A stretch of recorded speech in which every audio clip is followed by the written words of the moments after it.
வணக்கம் நண்பர்களே. நாம் இன்னைக்கு இந்த வீடியோவில் என்ன ஒரு முக்கியமான தகவலை பற்றி தெரிஞ்சுக்க போகிறோம் அப்படின்னு சொல்லிட்டு பார்த்தீங்கன்னா, இப்போ வந்து டிஎம்கே அதாவது 2026 எலெக்ஷன் வந்து நடந்து முடிஞ்சிருச்சு. இன்றைக்கி டிஎம்கேக்கு சப்போர்ட்டிவாக நிறைய பேர் பேசிகிட்டு இருக்காங்க. ஒரு பக்கம் ஏடிஎம்கே, ஒரு பக்கம் டிவிகேக்கு ஆதரவாக எதிராக அப்படின்னு சொல்லிட்டு நிறைய பேர் பேசிகிட்டு இருக்காங்க. இந்த நிலையில் இன்றைக்கி வந்து ஜேம்ஸ் வசந்தன், விஜய் டிவியோட ஜேம்ஸ் வசந்தன் பேசின விஷயங்கள் தான் இன்றைக்கி சமூக வலைதளங்களில் மிகப்பெரிய சர்ச்சையை ஏற்படுத்தியிருக்கு. அவர் யூஸ் பண்ண சில வார்த்தைகள் வந்து இன்னைக்கு பெரிய குழப்பத்தை ஏற்படுத்துறதுனால அதுக்கு ஒரு தெளிவான விரிவான விளக்கத்தையும் அவரே கொடுத்துருக்கிறாரு. அது என்ன அப்படிங்கிறத பற்றி தான் நாம் இன்னைக்கு இந்த வீடியோவில் பார்க்க போகிறோம். அது மட்டும் இல்லாமல் ஜேம்ஸ் வசந்தனை இன்னைக்கு மொத்த யூடியூப் மீடியாவுமே என்ன விமர்சிக்கிறாங்க அப்படின்னு சொல்லிட்டு பார்த்தீங்கன்னா, டிஎம்கேவோட இன்னைக்கு தொட்டு கும்பிடுற ஜேம்ஸ் வசந்தன் வந்து டிவிகேவை பற்றி பேசுகிறதுக்கு என்ன தகுதி இருக்குது அப்படிங்கிற மாதிரி நிறைய விஷயங்களை பேச ஆரம்பிச்சிருக்காங்க. ஒரு பக்கம் இந்த பேச்சுக்கள் அதிகமாக அவரை தாக்கவே அவரே அதுக்கு ஒரு விரிவான விளக்கத்தை கொடுத்துருக்காரு.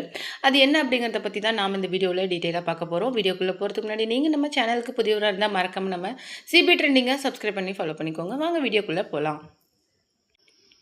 அப்புறம் வந்து இன்றைக்கி மொத்த ஃபேமிலியோட அவர் ஒரு ரெஸ்டாரண்ட்டுக்கு, அதாவது ஈசிஆரில் இருக்கிற ரெஸ்டாரண்ட்டில் சாப்பிட போயிருக்காரு. தன்னுடைய காரை வெளியில் பார்க் பண்ணிவிட்டு உள்ளே சாப்பிட்டுட்டு வெளியில் வந்தவருக்கு ஒரு பெரிய அதிர்ச்சி காத்துட்டு இருந்திருக்கு. அது என்ன அப்படின்னு சொல்லிட்டு பார்த்தீங்கன்னா, அவருடைய கார் கண்ணாடிகள் பின்புறம் இருக்கிறது மொத்தமாக வந்து சில்லு சில்லாக நொறுக்கப்பட்டிருக்கு.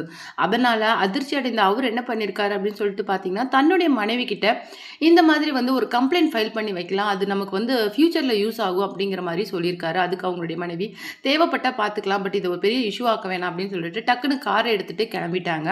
ஆனால் அவர் வந்து நான் கம்ப்ளைண்ட் ஃபைல் பண்ணலை, ஆனால் இது ஒரு மெசேஜாக வந்து இன்றைக்கி சோஷியல் மீடியாவில் நான் அப்லோட் பண்ணிடுறேன், மேபி நமக்கு ஒரு காலத்தில் யூஸ் ஆகும் அப்படிங்கிற மாதிரி ஃபேஸ்புக்கில் வந்து அவர் இந்த விஷயத்தை மொத்தமாக ரொம்ப டீட்டெயிலாக வந்து பதிவேற்றம் பண்ணியிருக்காரு. அதில் என்ன சொல்லியிருக்காரு அப்படின்னு சொல்லிட்டு பார்த்தீங்கன்னா, இந்த மாதிரி ஒரு உணவகத்துக்கு நாங்கள் என்னுடைய ஃபேமிலியோடு நான் சாப்பிட போயிருந்தேன். சாப்பிட்டுட்டு வெளியில் வரும்போது பின்னாடி இருக்கிற கார் கண்ணாடிகள் வந்து மொத்தமாகவே நொறுக்கப்பட்டிருந்துச்சு. எனக்கு தெரிஞ்சு நான் வந்து கொஞ்ச நாளைக்கு முன்னாடி தான் தாவேகா தலைவர் விஜயை பற்றி ஒரு சில உண்மைகளை நான் சொல்லியிருந்தேன். மேபி அதால் இந்த விஷயம் நடந்திருக்க கூடுமோ அப்படிங்கிற ஒரு சந்தேகம் வந்து என்கிட்ட இருக்குது. இன்னொரு முக்கியமான விஷயம் என்ன அப்படின்னு சொல்லிட்டு பார்த்தீங்கன்னா, இது வந்து தற்குறிகளோட வேலையா இல்லை தருதலைகளோட வேலையா அப்படின்னு சொல்லிட்டு அவரை ஹைலைட் பண்ணி போட்டிருந்த அந்த பதிவு அப்படிங்கிறது இன்னைக்கு மொத்த சோஷியல் மீடியாவுமே அவர் பக்கம் திருப்பியிருக்கு. ஏன்னா டிஎம்கேக்கு ஆதரவாக தான் நீங்கள் இந்த மாதிரி பேசுகிறீங்க அப்படின்னு சொல்லிட்டு நிறைய விமர்சனங்கள் இன்னைக்கு வந்து ஜேம்ஸ் வசந்தனுக்கு அகெயின்ஸ்டாக எழுந்திருக்கு. அதுக்கு வந்து இந்த பிழைக்கு தன் பக்கம் இருந்து முழு விளக்கத்தையும் வந்து எனக்கு ஜேம்ஸ் வசந்தன் அளிச்சிருக்காரு. அதில் என்ன சொல்லியிருக்காரு அப்படின்னு சொல்லிட்டு பார்த்தீங்கன்னா, நான் வந்து ஒரு தப்பான அந்த வேர்டை யூஸ் பண்ணிட்டேன். அதாவது நான் அந்த வார்த்தையை ஒரு மதிப்பீட்டு பிழையாக தான் நினைக்கிறேன். கண்டிப்பாக நான் வந்து அந்த வார்த்தையை உபயோகப்படுத்தியிருக்க கூடாது, அது தப்பு தான். ஆனால் வந்து நான் வந்து கொஞ்சம் அறிவில்லாமல் யாராவது செஞ்சிட்டாங்களா அப்படிங்கிற ஒரு மீனிங்கில் தான் சொன்னனே தவிர, நான் வேறு எந்த உள்ளார்ந்த அர்த்தத்துலையும் நான் அந்த விஷயத்தை பற்றி பேசலை அப்படிங்கிற மாதிரி ஜேம்ஸ் வசந்தன் சொல்லியிருந்தாரு. அது மட்டும் கிடையாது, இன்னொரு முக்கியமான விஷயம் என்னென்னா, நான் போன ரெஸ்டாரண்ட்டுக்கும் அங்கேருந்து தூரத்தில் ஒரு குடிசை இருக்குது. அந்த குடிசைக்கும் குடிசையில் இருக்கிறவங்களுக்கும் நடுவில் ஏதோ ஒரு ப்ராப்ளம் போயிட்டுருக்கு. ஸோ அவங்க தான் இந்த விஷயத்த பண்ணியிருக்காங்க அப்படிங்கிற விஷயம் ரெஸ்டாரண்ட்டில் சொல்லி தான் எங்களுக்கே அந்த விஷயம் லேட்டராக தான் தெரிய ஆரம்பிச்சது. நான் அதுக்குள்ளே ரியாக்ட் பண்ணி பேசினேன் அப்படிங்கிறது தப்பு தான். பட் வந்து நான் வந்து தற்குறி அப்படின்னு சொல்லிட்டு யூஸ் பண்ண வார்த்தைக்கு அர்த்தம் வந்து நான் இப்போ சொல்கிறாங்கல்ல, அந்த இன்னைக்கு மற்ற அரசியல்வாதிகள் விமர்சிக்கிறாங்கல்ல தாவேகா தொண்டர்களை, அதுக்கான அர்த்தம் நான் அப்படி வந்து மீன் பண்ணலை. நான் முழுக்க சொன்னது இந்த வேலையை யாரோ அறிவில்லாதவன் பண்ணியிருப்பான் அப்படிங்கிற மாதிரி தான். நான் நினச்ச மாதிரியே இந்த ரெஸ்டாரண்ட்டுக்கும் அந்த வீட்டுக்கும் இருக்கிற பகையால், உள்ளார்ந்த பகையால் நடந்த பகையின் வெளிப்பாடு தான் இந்த விஷயம் அப்படின்னு சொல்லிட்டு சொல்லியிருக்காரு. அது மட்டும் கிடையாது, நான் வந்து கண்ணாடி உடஞ்சிருக்கிறத அவ்வளோவா கவனிக்கல. ஆனால் நாங்கள் ஓட்டிட்டு போக ஏதோ ஒரு சலசலப்பு சத்தம் வந்து அதிகமாயிட்டே வந்ததுனால என் பொண்ணு ஒய்ஃப்லாம் பயந்துட்டாங்க. அப்புறம் தான் எங்களுக்கு தெரிஞ்சிச்சு. நாங்கள் திரும்பி பார்க்கும்போது பின் கண்ணாடிகள் பூராவே சும்மா சில்லான்னு நொறுக்கப்பட்டிருக்கு. அது ஒரு கல் போட்டதுனால அந்த விரிசல் பெருசாகி அது ஃபுல்லாகவே மொத்தமாகவே நொறுங்கி வெயிலுக்கு விழுந்துருச்சு. உண்மையிலே இந்த விஷயத்தால் என்னுடைய வைஃப் கொஞ்சம் அப்செட்டாக இருந்தாங்க அப்படிங்கிற ஒரு விஷயத்துக்காக தான் நான் ரியாக்ட் பண்ணினேன். நான் வந்து என்னுடைய பக்கம் இருக்கிற அந்த அரசியல் ஒப்பீனியனை தான் நான் வந்து மொத்தமாக ஒரு கருத்துக்களை நான் பதிவு பண்ணிட்டு இது நாள் வரைக்கும் வந்துட்டுருக்கேன். நான் எந்த ஒரு கட்சிகளுக்குமே ஆதரவாகவோ மற்ற கட்சிகளுக்கு எதிராகவோ ஒன்று ஆதரித்து இன்னொன்று எதிர்த்து பேசணுங்கிற அவசியம் அப்படிங்கிறது எனக்கு கிடையாது. அரசியலில் எனக்கு என்ன ஒப்பீனியன் இருக்குது, கருத்து அப்படிங்கிறத நான் நாளுக்கு நாள் வந்து பதிவு பண்ணிக்கிட்டு வரேன். அது சில நல்லதாகவும் போய் முடிஞ்சிருக்கு, முடிஞ்சிருக்குது. சில கெட்டதாவும் போய் முடிஞ்சிருக்குது.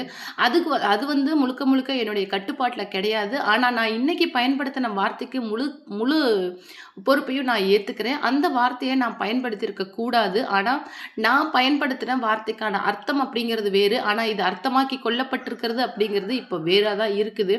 இது வந்து முழுக்க முழுக்க என்னுடைய பிழை அப்படிங்கிறதையே நான் எடுத்துக்கிறேன் அப்படிங்கிற மாதிரி, அந்த விஷயத்துக்கு மன்னிப்பு கேட்கிற மாதிரி ஜேம்ஸ் வாசந்தன் பேசியிருக்கிற அந்த வீடியோ வந்து இன்னைக்கு சமூக வலைதளங்கள்ல வைரலா போனாலும், இன்னைக்கு டிஎம்கேவோட அடிமையா ஜேம்ஸ் வசந்தன் ஆயிட்டாரு அப்படிங்கிற ஒரு விஷயம் தான் இன்னைக்கு வந்து சோஷியல் மீடியாவுல ரொம்பவும் வைரலா போயிட்டு இருக்கு. இதுக்கு முன்னாடி கொஞ்சம் நடிகன் பாஸ் மூலமா ஃபேமஸ் ஆன ஆதித்யாவை சேர்ந்த ஒரு விஜே ஆன ஆதவன் வந்து பேசின விஷயங்களும் ரொம்ப வைரல் ஆக்கப்பட்டது. அது என்ன சொல்லியிருக்காரு அப்படின்னு சொல்லிட்டு பார்த்தீங்கன்னா, ஜனநாயகன் ரிலீஸுக்கும் விஜய்க்கும் நிறைய தொடர்பு இருக்குது. நான் இதை வந்து 10% அடிச்சு சொல்லுவேன் அப்படிங்கிற மாதிரி சொல்லியிருந்தாரு.